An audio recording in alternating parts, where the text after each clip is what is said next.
Hace no mucho estuve leyendo sobre el término venado en la autopista, o en inglés deer in the headlights. Siendo más preciso, significa el venado en las luces altas.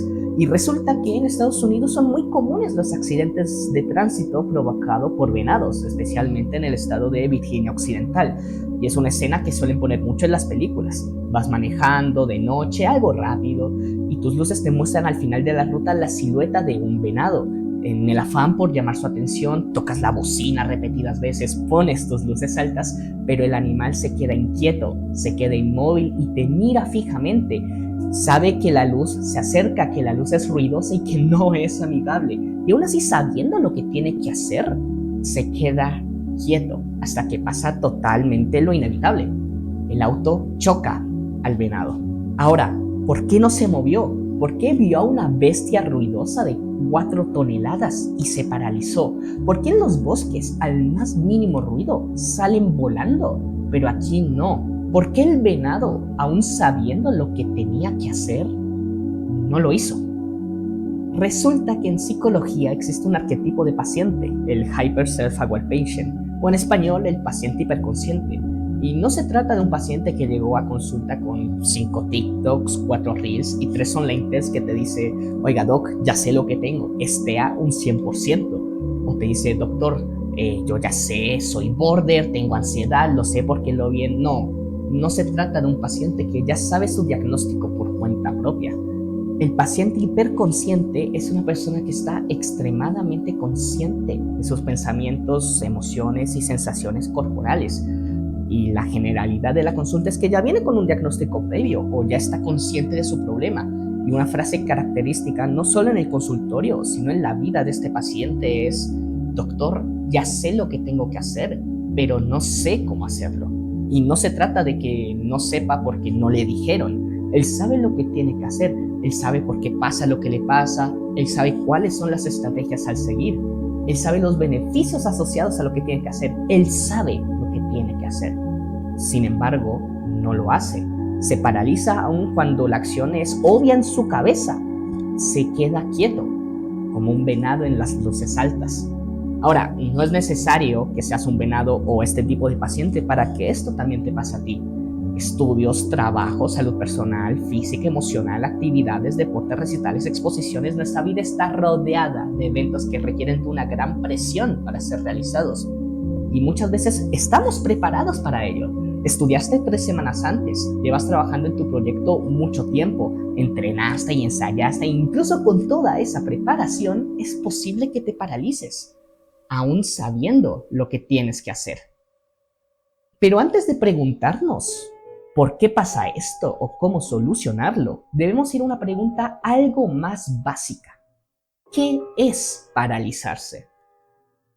Resulta que la parálisis se define como privación o disminución del movimiento en una o varias partes de nuestro cuerpo. Y esta suele ser la definición médica: parálisis facial, parálisis cerebral, cuadriplegia, entre un largo, etc. Esas últimas se conocen como parálisis física o neuromuscular y se suelen deber a daños en el sistema nervioso. Sin embargo, la parálisis también se puede definir como detención de cualquier actividad, funcionamiento o proceso. Y aquí es donde podemos observar que la parálisis no siempre se refiere a esta rigidez que pueden producir ciertas enfermedades o ataques. La parálisis se puede entender en su conjunto como una pérdida total o parcial de un movimiento o una respuesta en una parte del cuerpo o en una función psicológica. Y resulta que precisamente en la llamada parálisis psicológica encontramos ejemplos más de nuestra vida diaria. Quedarte en blanco en un examen, no poder hablar en una presentación, quedarte quieto en un recital e incluso, y uno de los motivos por los que hice este video, no poder empezar las cosas. El quedarte frente al computador, en la hoja en blanco por horas, no poder estudiar aún teniendo un libro al frente tuyo, una guitarra empolvada que hace tiempo quieres tocar pero que no le has puesto un dedo encima, y entre esas cosas un largo etcétera. Y resulta que el famoso quedarte trabado, te guste o no, también es una forma de parálisis.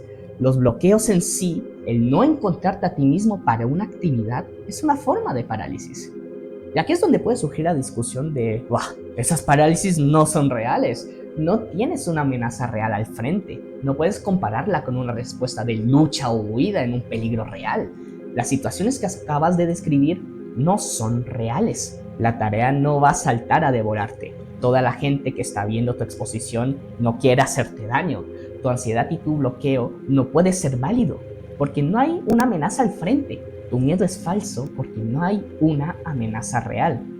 Y si soy honesto, yo pensaba lo mismo, hasta que me topé con esta entrevista. Los mecanismos de supervivencia activados por la amígdala no solo se activan ante la presencia del tigre, ante la presencia del depredador. Se sabe perfectamente que se activan frente a la amenaza mental. La amígdala es la estructura encargada de darte opciones al momento de una amenaza, y es una estructura muy lista, pues a un momento de extremo estrés te da 3 sencillas opciones: correr, huir o congelarte. Correr si ve la capacidad de huir de la amenaza, pelear si ve que es posible vencer a la amenaza, pero ¿congelarte? ¿Qué clase de ventaja evolutiva te da quedarte quieto? ¿Por qué es una opción? ¿Por qué si tengo un tigre al frente yo digo no voy a hacer absolutamente nada? ¿Por qué existe siquiera la opción de congelarse? Y bueno, resulta que tu amígdala es más lista que tú. El congelarte te va a servir para que no te vea el depredador, como un conejo escondiéndose de un zorro.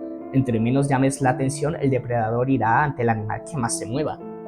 Resulta que el congelarse cumple una función de protegernos de la sobrecarga emocional. En el miedo extremo, el congelarnos nos protege de un colapso mental, nos protege de entrar en pánico. Y de aquí es de donde viene que tu cuerpo se quede en blanco en un examen y no salga gritando del salón de clases vuelto loco, o que incluso en tus pesadillas no puedas gritar. Tu cerebro asume que tu pánico puede significar peligro, puede significar la muerte. Y congelarte es una respuesta especial, porque resulta que tu amígdala te da esas 3 opciones, pero tú eliges pelear, tú eliges huir. El congelarte es un reflejo de tu sistema nervioso autónomo, una acción que toma tu sistema parasimpático. El congelarte no es una decisión consciente, es una decisión automática de tu cuerpo, es un reflejo. Quedarte quieto es automático, el quedarte en blanco es automático, el no saber qué hacer con la guitarra en tu cuarto es automático, el olvidar las notas de tu piano en pleno recital es automático, el quedarte quieto en la autopista es automático, tu bloqueo es automático, pero todo con un mismo propósito: protegerte del pánico. El pánico significaba muerte. ¿Qué pasa? Pues que igual que la amígdala era activada directamente por la visión del depredador, es un proceso de 80 milésimas de segundo, esquemas mentales que tenemos en el cerebro pueden activar la amígdala. Vale, ya sabemos que la amígdala y la respuesta ante una amenaza nos va a detonar una de las 3 opciones. Ahora, ¿por qué esto pasa con cosas que no son reales? ¿Por qué mi parálisis ante el tigre es la misma que la que me detona un examen o perder el trabajo? Y es que aquí viene la magia. Resulta que tú al momento de sobrepensar la situación, por ejemplo, voy a reprobar, no voy a pasar, perderé el semestre aún. Mierda, ¿qué haré ahora? No tengo opción ni a nadie, ni dónde ir, ni nadie a qué le importe. Estas conversaciones negativas ocurren muy cerca de una estructura llamada cíngulo anterior. Esta estructura transforma tus pensamientos negativos en sentimientos negativos. Ahora, no solo es una situación difícil, ahora te sientes incapaz de enfrentarla. ¿Y qué pasa cuando el cíngulo anterior se activa? Se activa la amígdala. Tu pensamiento negativo llegó a la formación de sentimientos negativos. Tus sentimientos negativos se transforman en una señal de alerta y amenaza, y esta señal activa a la amígdala. La amenaza que puedes sentir por un tigre y la amenaza que sientes por fallar un examen desencadenan los mismos efectos, sean reales o no. Tu pensamiento negativo, sobrepensarlo y darle más y más vueltas, produce que seas secuestrado por la amígdala. Produce tu bloqueo, te vuelve irritable, paranoico, asocial, y resulta que tus palabras te llevaron a esto. Sobrepensar te llevó a ser víctima de tu propio sistema de autoconservación. Y es por esto que muchas veces puedes saber lo que tienes que hacer, que tienes tu materia que estudiar, guión que escribir o incluso un sistema a seguir, pero no vas a hacer absolutamente nada. Estás secuestrado por tu amígdala. Por eso el venado no salta y el paciente no actúa. Se paralizaron independientemente de que sea algo real, como el auto que se me acerca, o falso, como un examen. Y esto también pasa cuando eres muy autoconsciente de tus sentimientos. El miedo al juicio social, al qué dirán los demás, al perfeccionismo, el miedo al fracaso. Todo esto no representa una amenaza inmediata, pero son pensamientos negativos que ocurren en tu cerebro, que terminan detonando la respuesta de la amígdala. Para ella, todo el miedo que tú sientes es un miedo real. ¿Cómo solucionamos esto? ¿Cómo salimos de un bloqueo? ¿Cómo podemos dar el primer paso?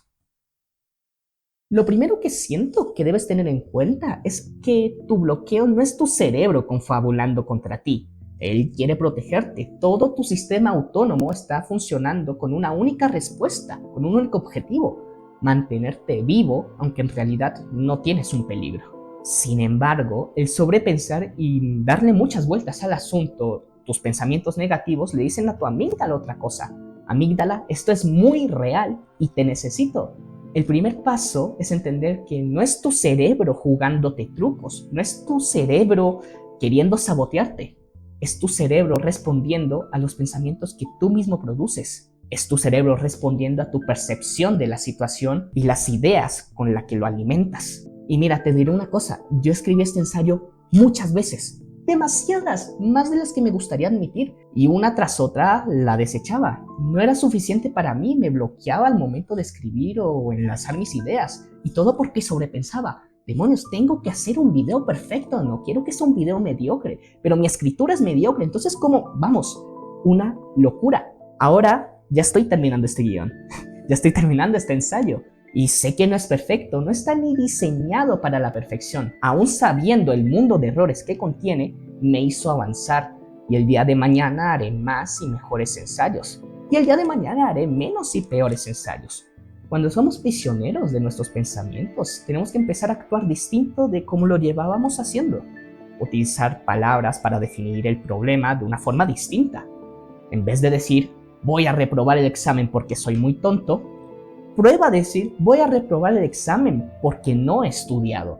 Es un cambio brutal. No estoy a la altura de lo que tengo o me propongo porque soy un fraude. A decir, no me he dado el tiempo de estar a la altura de lo que propongo. Cambiar tu lenguaje, y necesito que me escuches muy bien con esto, porque la gente siempre dice, ¡guau! El lenguaje son solo palabras, no va a hacer nada. El cambiar tu lenguaje le da calma a tu amígdala. Cuando tu amígdala se calma, cuando tu amígdala detecta que ya no hay peligro, tu amígdala te libera. Cuando ve que todo está bien, te libera del bloqueo. El cambiar de enfoque, el tener una perspectiva nueva, el encontrar una respuesta, te libera de la amígdala. Hace que te muevas. Y aunque cambiar tu enfoque es la mejor opción desde mi opinión, hay miles de estrategias para evitar los bloqueos. Los ejercicios de respiración regulan el nivel de oxígeno en tu cuerpo y llegará más oxígeno al cerebro. Pensarás más claro. En un examen, cuando te quedes en blanco, mueve tus manos o estírate. Haz de todo para sacar a tu mente del trance. Entrena tu sistema nervioso, exponte a situaciones de estrés leve y moderado y sobre todo controlado. Aquí viene, las mismas vueltas de siempre. Las duchas frías, correr, entrenar y levantar el peso. Todo esto supone un estrés, pero como es una situación controlada, lo puedes sobrellevar. Sin embargo, a pesar de toda esta amalgama de soluciones o opciones que tienes al momento de enfrentar un bloqueo, no esperes a estar listo. Actúa primero. Mira, te diré una cosa, cambiar tu enfoque no te va a dar un resultado inmediato. Ni estirarte en el examen hará que saques 10. Todo lo que te dije no te llevará a donde quieres estar en ese instante. Aún tienes que estudiar, aún tienes que practicar, aún tienes que responder ese examen, aún tienes que ensayar ese guión. Pero, y un mensaje con el que me gustaría que te quedes, es que es verdad, tomar acción no soluciona el problema, pero te saca de él. Respirar lento no va a resolver la situación, pero te hará pensar con calma, te va a sacar del bloqueo. Cambiar el enfoque, cambiar el punto de vista y el entendimiento de la situación va a hacer que entiendas que no se trata de resolverlo inmediatamente. Se trata de salir de donde estás. Se trata de que puedas ver el auto viniendo a 100 kilómetros por hora, el ruido te aturde, la luz te distrae y aún con todo eso puedas dar un paso al lado, puedas salir del medio y el problema quizá aún está lejos de ser solucionado, pero ya no estás paralizado, estás tomando acción y estás siendo proactivo. Eso marca una diferencia entre el que se quedó quieto esperando a que el auto lo alcance y tú que diste un primer paso a solucionar el problema. Porque resulta que empezar no te lleva a donde quieres, pero te saca de donde estás. Yo quería grabar esto como blog y no contárselo a nadie. Ahora le digo a mis amigos que por favor mira mi video, compártelo, siento que tengo un mensaje algo interesante que dar. El hecho de que yo quisiera hacer algo y esa idea del blog me bloqueara, y a pesar del bloqueo me hiciera escribir, me hizo cambiar el enfoque. Ahora hice un video ensayo, ahora me informé a profundidad del tema y ahora me gusta el tema. Todo porque en un inicio quería hacer algo totalmente distinto a esto y necesito que te quedes con esta idea. Muchas veces encontrarás bloqueos, muchas veces no sabrás qué escribir, muchas veces no sabrás qué hacer. Tú hazlo de todas formas. Tu cerebro encontrará el camino, tú encontrarás el camino. Y puedes cambiar el enfoque y cambiar el resultado de tus acciones con tan solo hacerlas. Y sé que suena un consejo muy vacío. Vamos, me estás diciendo de que cuando no quiera hacer nada, haga algo y perdóname. Pero sí, cambia tu enfoque y cambia tus ideas. Cambia tu percepción de ti y verás cómo las cosas cambian. Y te lo digo desde ya, no vas a ser la persona que quieres ser al final, pero no serás la misma persona que estaba bloqueada. Y siento que eso es lo importante, salir de donde estás para dirigirte a donde quieres estar. Yo soy Reilgan, muchas gracias por verme.